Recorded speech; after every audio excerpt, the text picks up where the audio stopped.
نہ مانگ لے۔ سنو، نبی پاک صلی اللہ علیہ وسلم کے پاس مہمان آ گیا، بخاری مسلم ہے۔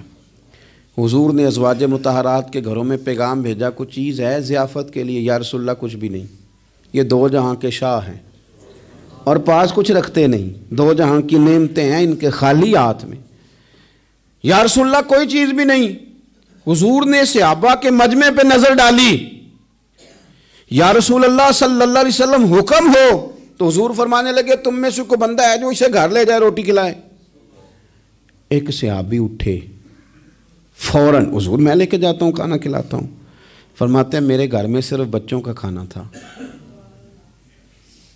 یہ نہیں کہ فریزر بھرا ہوا ہے نعمتوں سے، صرف بچوں کا کھانا۔ یہ نہیں کہ کسی کو دیکھ کے اپنی ہنڈیا پہ برتن دے لیا، صرف بچوں کا کھانا۔ کہتے ہیں گھر گیا، بیوی سے کہا کیا کیفیت ہے؟ کہنے لگی بچوں کی روٹی ہے۔ میں نے کہا بچے سلا دے،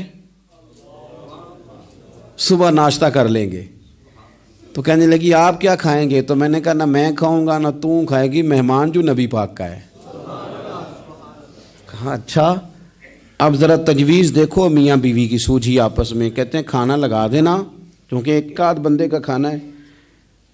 اپنی غربتوں کا ہر جگہ اظہار کرنا، رونا رونا، یہ دیکھو غربت کیسے چھپائی جا رہی۔ اس کو کہا نہیں کہ چل تو تھوڑا رحم کھا، تو آیا ہے تو تھوڑا رحم کھا، یہ نہیں کہا۔ کہا اٹھ کے نا تو کھانا رکھنا اور اٹھ کے نا چراغ ٹھیک کرنے کے بہانے بجھا دینا۔ ہم دنیا والوں کے سامنے کیوں اپنے دکھ بیان کریں؟ ہم جو کہیں گے رب رسول کی بارگاہ میں کہیں گے۔ تو نا چراغ ٹھیک کرنے کے بہانے۔ اہلیہ اٹھی، کھانا دینے کے بعد چراغ ٹھیک کرنے کے بہانے بجھا دیا۔ خامد بھی ہاتھ چلاتے رہے، بیوی کبھی برتن رکھتی کبھی اٹھاتی، پتہ چلے کہ کھانا کھا رہے ہیں، کھانا کھایا جا رہا ہے۔ کہتے ہیں مہمان پیٹ بھر کے کھانا کھا گیا۔ یہ کام ہوا رات کے اندھیرے میں، اس وقت ہوا جب چراغ بھی بند تھا، اس وقت ہوا جب کوئی دیکھنے والا نہیں تھا، کسی پڑوسی کو بھی خبر نہیں تھی۔